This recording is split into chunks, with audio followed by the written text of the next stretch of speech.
So one reason he was pushing towards India was he wanted to find a yogi and learn how to become immortal. And they told Alexander that we found the man, but he's not willing to come. But once he did one intelligent thing, that's the reason why we removed his third name.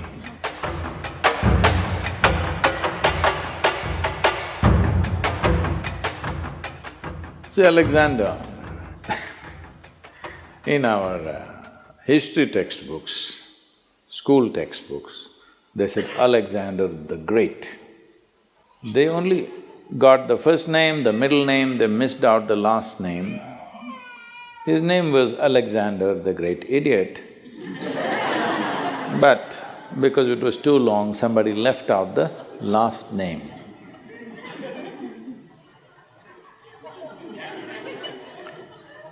Well, the moment you make such a man, a great man in this world, then in many ways you have just destroyed the future of humanity. Because from the age of 16,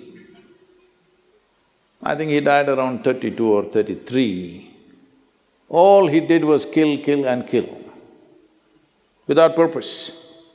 Going to new places and killing, going to new places and killing, saying, I have conquered this, I have conquered that. And he had gathered a band of young people from his native place who traveled with him to fight with him.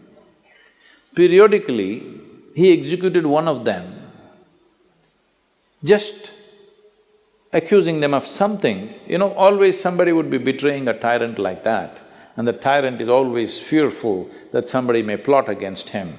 So, something they will discover and say, he did it, and a public execution of him will happen. He was very close to you, he traveled with you, everything, but you just kill him so that everybody else is in line. Periodically, he killed one of those people who are very close to him, just to set an example. This is the kind of man he is. He is death all the time, but he doesn't want to die.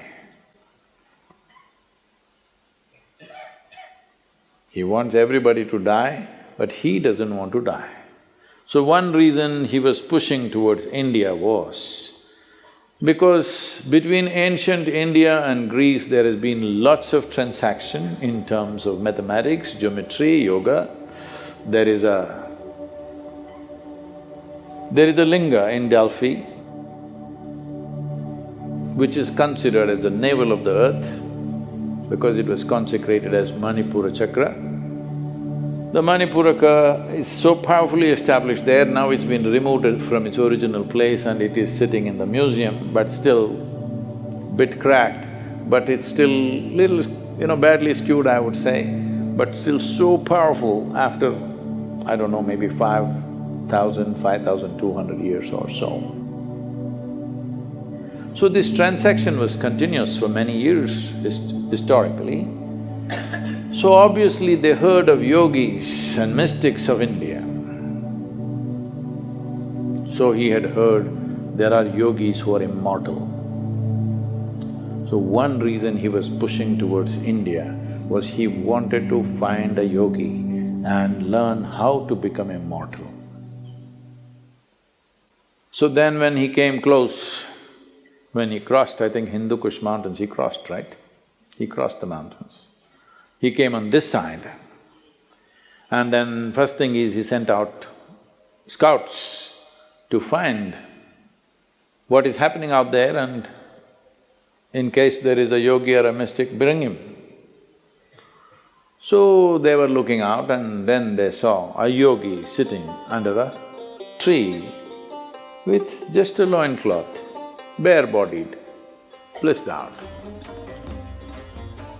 They went and looked at him and he said, hey, you come with us, our Sikandar wants you.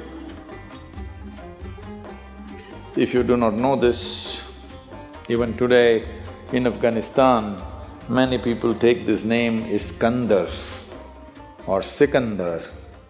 The original word for this is The root word for this came from skanda. Skanda is Shiva's son, what we call as Muruga in Tamil Nadu. Because Skanda was such a great warrior,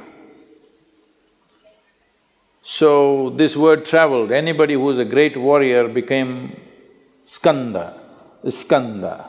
Skanda, Iskanda, Sikandar, transformation happened to the word. So they said, "Yogi, come." The yogi laughed and said, "I'm not going anywhere. I'm right here."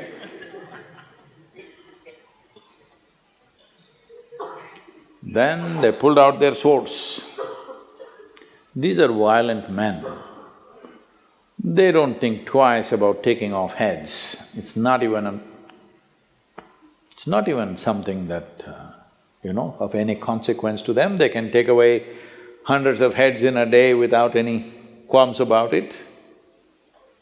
So, very violent men, they pulled out their swords and said, "Either you come or we'll take off your head." The yogi said, "See, I'm sitting here like this because everything that I have to do has been done.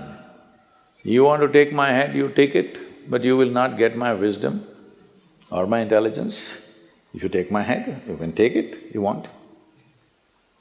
Then they looked at each other, that's all. See, they had never seen a man who not terrorized by the swords that they pull out, because they're not pulling out in bare, empty threat. They can take off heads, they're very good at it. They had never seen a man who's not terrorized, he's saying, "Okay, take my head." I thought, "Oh, this guy must be really immortal." If somebody says, "Okay, take my head," he must be immortal. Then they tried to coax him, "Please come." He said, "No, if he wants, let him come. He wants to know about immortality, let him come." Then they said, "Oh, he knows about it, so let's not damage him in any way." And they went back and they told Alexander that we found the man, but he's not willing to come. So he is not a home teacher, you have to go to him, he's a school. So he himself came. So Alexander sat on his horse and with great authority you spoke, "It seems you know about immortality, I want to know about it." The yogi looked up at him and said, "First get off that stupid horse." You sit on an animal which is less intelligent than you and suddenly you become like this. You see, I don't know, the moment people sit on a horse, somehow they think they're something. If you manage to ride an animal which is far more intelligent than you, then something. Huh? You ride a dumb four-legged animal, poor thing doesn't like to carry you, but what to do?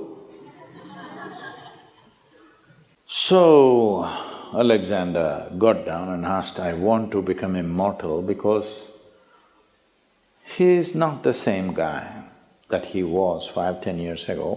Body doesn't take this kind of beating after some time, it is slowly taking its toll." So he said, "I want to know about immortality, can you guide me?" So the yogi looked at him and he knew no amount of talking to him is not going to go anywhere. He said, "Yes, if you want immortality, this is the way."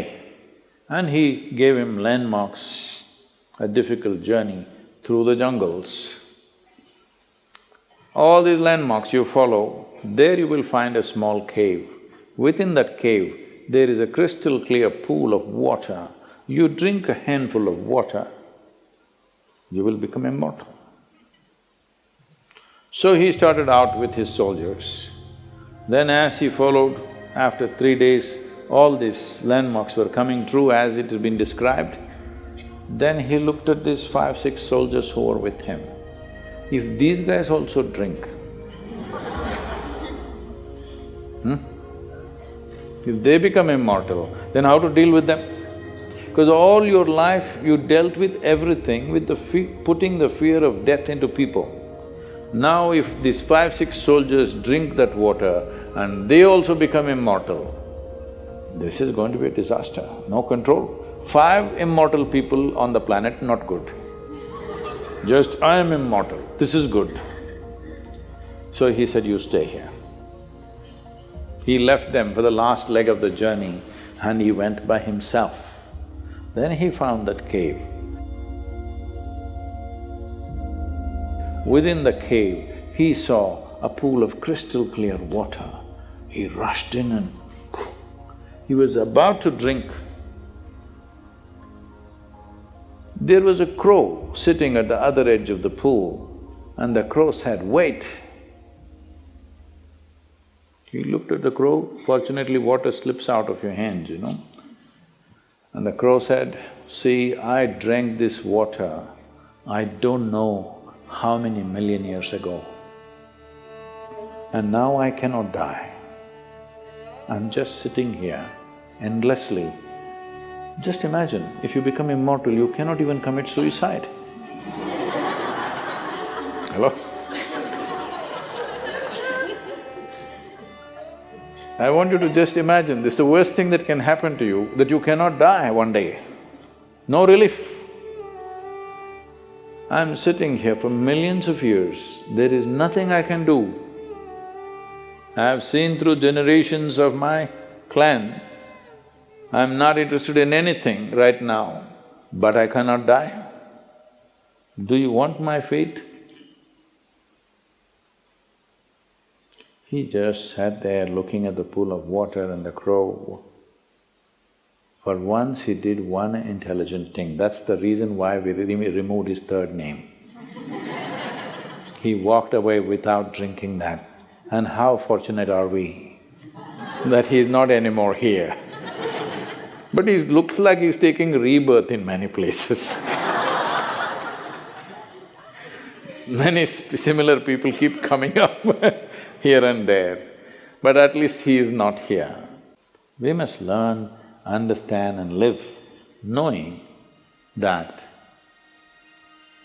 in many ways, the best thing about you is you will die one day. Hello? Just see what a pest you would be if you did not die. Hello? Well, you must live a full life. Whatever is the fullest potential, you must live that. But you must die when it's time, isn't it? Huh? So, if you say death is negative, then what is positive? Immortality?